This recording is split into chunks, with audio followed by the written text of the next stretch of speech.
Two armies are mid-swing. 6 years into a war, neither side can win. Spears already in the air when someone on the front line stops fighting.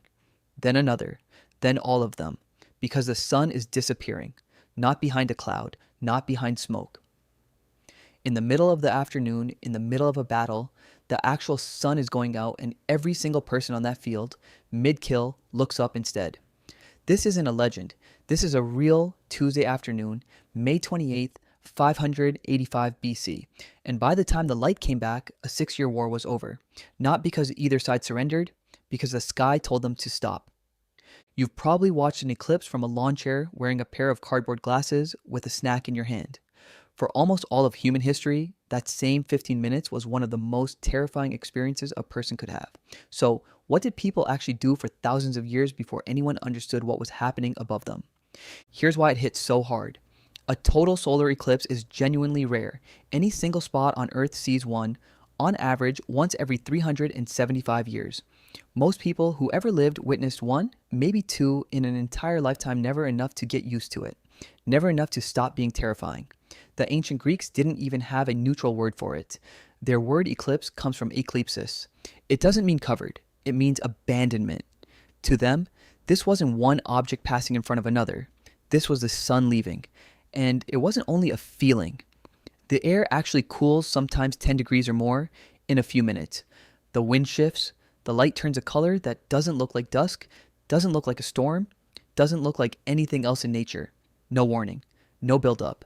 Just wrong all at once. You'd assume ancient people just panicked and made up a story. Some did, but the deeper you dig, the more it looks like panic was only half the response. Because in at least 4 separate places on Earth, with zero contact between any of them, people did the same unlikely thing. They turned the terror into a math problem. First, Babylon. For centuries, priests carved every eclipse they witnessed onto clay tablets. Not just what happened, but exactly when. One of the oldest surviving examples describes an eclipse from March of 1223 BC. It reads, "The sun went down. 2 livers were examined. Danger. They were hedging their bets, cross-referencing the sky against sacrificed animal organs for a second opinion. But with enough tablets stacked up over generations, a pattern finally emerged. Eclipses weren't random. They repeated roughly every 18 years in a cycle we still call the Sayar-Os cycle today, the same one NASA still uses to catalog eclipses centuries into the future. Second, China. Over 1,000 years earlier than that Babylonian tablet, Chinese diviners were already carving eclipse observations directly into ox bones and turtle shells. One inscription simply reads, "The sun has been eaten."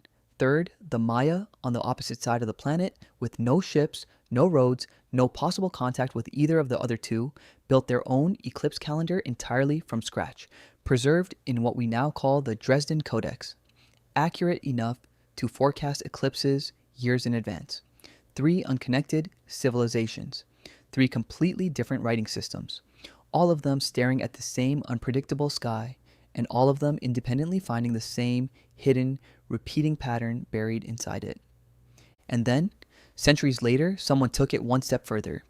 In 1901, divers exploring a Greek shipwreck pulled up a corroded lump of bronze that, once cleaned, turned out to be gears. Dozens of them, hand-cut, interlocking, built more than 2,000 years ago. It's now considered the oldest known computer on Earth.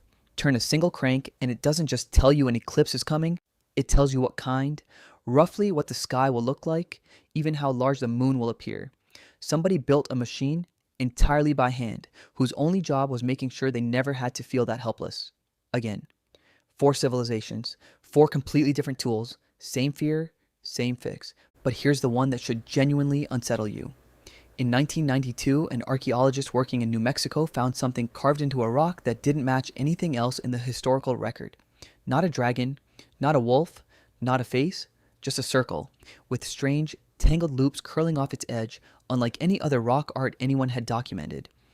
It took over 20 years to figure out what they were looking at.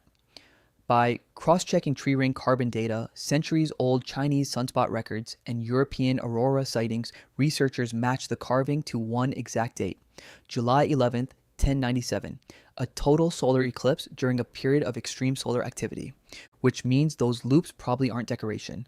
They're very likely a coronal mass ejection, a plasma eruption from the sun's outer atmosphere that today we usually need a satellite in space to see it all. If that reading holds up, a Pueblo artist in New Mexico may have carved the only surviving image of a solar superstorm in the entire history of our species. 900 years before anyone on Earth had a telescope, let alone a satellite. And here's the part that cuts against everything you'd expect. The researcher who found it doesn't think the people who made it were cowering in fear. He thinks it looks more like something they gathered to watch, whether they were afraid or fascinated. One thing is clear, nobody who lived through an eclipse walked away unchanged. And it turns out, ancient humans weren't the only ones who felt it. In 2017, researchers at a zoo in South Carolina tracked 17 different species, mammals, birds, reptiles, through a total solar eclipse, comparing their behavior against a normal day. About 3 out of every 4 species reacted. Most switched straight into nighttime behavior, heading for their roosts, settling down, acting like the day was already over.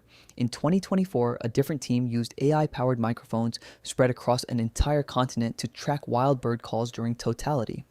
Birdsong measurably dropped during the darkness, and then, when the light came back, many species burst into song again, like a second dawn chorus, as if their internal clocks genuinely believed a full night had just happened in 4 minutes. It isn't only animals. Researchers monitoring desert shrubs during that same eclipse recorded a real 6-degree temperature drop and a measurable disruption to the plant's photosynthesis. A plant. No brain, no beliefs, no dragon mythology. It still physically reacted like something was wrong. So when ancient humans looked up and felt pure, bone-deep terror at an eclipse, that wasn't ignorance. Chimpanzees climbing to the highest point of their enclosure to stare at the sky felt it too. Horses clustering together and shaking felt it too. A shrub in the desert felt it too. Ancient humans weren't overreacting to nothing. They were reacting exactly the way anything alive reacts. They just didn't have a name for it yet. So without a name for it, they gave it one, and in at least one case, we know exactly how it felt, in someone's own words. A Greek poet named Archilochus lived through an eclipse in 648 BC, and afterward, he wrote that nothing in the world could surprise him now, that if the sun itself could vanish at midday, anything was possible. That's not a historian guessing at ancient fear thousands of years later. That's a person, in his own words, telling you exactly what it felt like. In China, the story was a celestial dragon devouring the sun, so entire villages grabbed drums, pots, anything loud, and made as much noise as they could until the dragon spat it back out. In Norse mythology, 2 wolves named Skal and Hati chased the sun and moon endlessly across the sky. If either wolf ever actually caught its prey, it meant the beginning of the end of the world. So again, noise as much as possible until the chase continued. In Hindu mythology, a demon named Rahu had his head cut off trying to steal immortality. His head lives on, forever chasing the sun. He catches it occasionally. He just has no throat to swallow it with, so it always slips back out.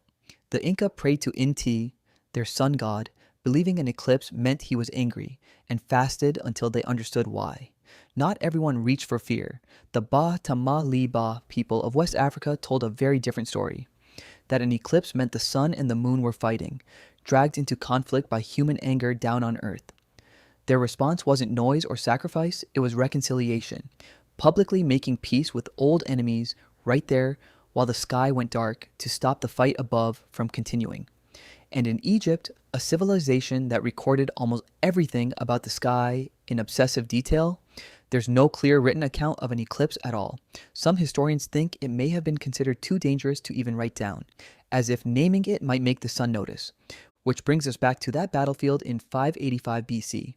Ancient writers S.A. Rowe, Pliny the Elder, later claimed that the Greek philosopher Thales/Miletus had predicted that exact eclipse in advance. If true, it would be the earliest successful eclipse prediction in recorded history. It's a great story. It's also probably not provable. Modern historians of astronomy have gone back through what Greek scholars could actually have known at the time. And the math doesn't quite hold up. Thales likely didn't have the data to calculate it precisely. He may have repeated a rough estimate borrowed from Egyptian sources, or gotten lucky, or the story may have simply grown in the 150 years between the eclipse and a historian finally writing it down. We genuinely don't know. What we do know is that the eclipse happened, the war ended, and the story of a man who supposedly saw it coming became one of the founding legends of Western science. But knowing what was coming wasn't always a comfort. Sometimes it was closer to a death sentence. In Babylon, a bad omen in the sky was taken seriously enough that priests built an entire escape plan around it. For the length of the danger, they'd put a commoner on the throne to absorb the bad luck, while the real king went into hiding until it passed. Roughly 2 centuries after Thales, that same ritual was reportedly performed for the most powerful man in the world. In 331 BC, a lunar eclipse over Babylon was read as an omen that the current king would fall and a new ruler would rise from the west. Weeks later, the Persian king Dur-Aryus III was defeated by a young conqueror named Alexander the Great. Not long after that, Alexander returned to Babylon as its new ruler, and the priests grew nervous all over again. More eclipses were expected, so, according to the record, they performed the ritual one more time. A substitute placed on the throne. The real king kept hidden, just in case. It's tempting to say the omen system that seemed to call Alexander's rise couldn't save him either. Not long after entering the city, he was dead. Not from any battle, but from an illness no one has ever fully explained.